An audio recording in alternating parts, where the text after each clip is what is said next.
Shout out to Jabot. We got a sad story here today. Florida Savage shoots ex 15 times for ignoring his calls. Now, me personally, a lot of people condone stuff like this, because this is what the media pushes, being toxic and all that stuff. I honestly think it's weird. Rest in peace to her.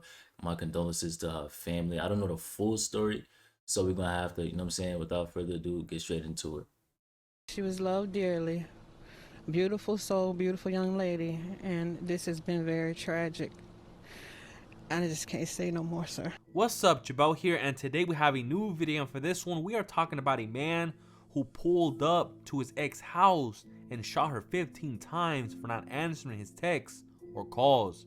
Tuesday, December 20, 2022, early in the morning, around 7:48 a.m., Melbourne police officers were dispatched to 2827 Colbert Circle for the report of a victim suffering from gunshot wounds. When officers arrived on the scene, they discovered a woman's body riddled in wounds, face down, unresponsive. She was identified as 23-year-old Shadayla Johnson. At the time of the shooting, her Rest father in was on the peace. couch and Shadayla was getting ready for work. At around 7:40 a.m., she left out the front door and approached her vehicle to get inside to leave. A few moments later, shots were fired. As her father heard the shots while inside the house, he carefully looked outside the window to see what happened and saw a man standing behind his daughter Shadayla. The man he identified was her ex-boyfriend, 23-year-old Carlos Jones. During an interview, Shadayla's father, Torrance, goes on to say her daughter was dating the man for the past 5 months. Her father exited the front door and went to investigate even more. Upon investigating, he saw his daughter in a pool of blood. During the interview, Shadayla's father, Torrance Clark, goes on to say her daughter and the man Carlos used to stay together in an apartment but broke up 2 weeks ago after a heated argument. Her father tells investigators Carlos was constantly calling and harassing his daughter, trying to get her back. He goes on to say she refused to speak to him, which appeared to anger him, and he proceeded to handle it in a violent way. Carlos last Yeah, mostly I'm gonna say watch who you get in a relationship. Never ignore the red flags, and watch the crazy thing that they say when you don't comply with what they want you to do. attempt to reach Shadayla was on December 19, 2022, one day before the shooting. The investigation was over quickly. After the murder, Carlos turned himself in to police where he confessed to the murder of his ex-girlfriend Shadayla Johnson. According to him, You had he no says he choice. woke up that morning and grew angry Shadayla didn't answer any of his calls and text messages. He decided to go to her house and confront her before she went into work because he knew her schedule. He pulled up in his black Nissan sedan behind her car in the driveway to block her in. He saw her exiting her home, he got out, and an exchange of words occurred. Shadayla didn't want to hear any of it and turned away from him and faced her home.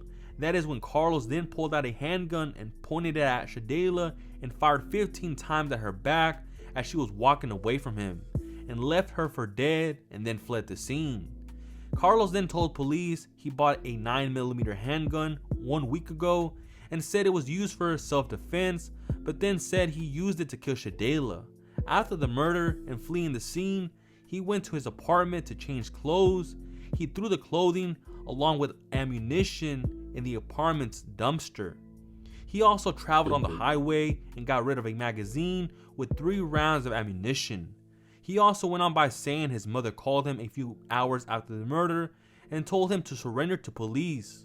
According to Carlos, Smart mother. he was not remorseful of what he did and said he would do it again and kill Shadayla and her father as well. Man, this story is very devastating now. In today's Wow. society, it seems that you cannot even leave a relationship. People You feel really that if they can't. can't have you, nobody else can.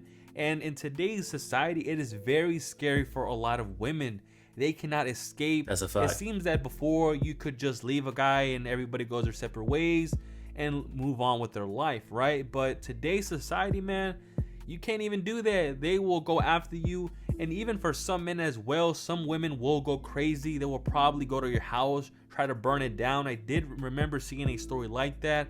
There are going to be consequences when trying to get rid of some of these people who have no type of, sense, who have no type of anything. They don't care about anything.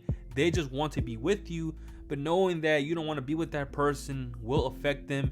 And also, this guy's mom called him hours after the murder, telling him to turn himself in, which is a good thing that this mother did that, because Right. obviously she cares about this woman and also her son. He needs to be punished for what he did.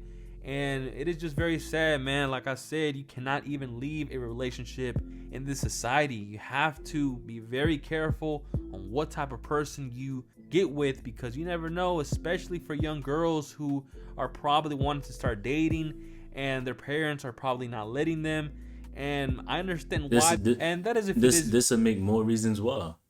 video. RIP to Shadayla. My condolences go out to her family, her friends, and also Carlos is going to be behind bars for a very long time for what he did. And make sure y'all stay safe out there, man, because Definitely, like I man. said, Stay safe. Shout out to Jabot. Me personally, this is why I don't condone the whole toxic thing. It's not cool. A lot of people push the whole toxic shit and think it's cool and funny when shit could end out like this, even though she wasn't toxic on her end. I'm just saying in general, like, so it's like, let me know what y'all think in the comment section down below. With that being said, I appreciate y'all for all the love and support. My condolences go out to our family. Love is love, and I'm gonna catch y'all in the next video.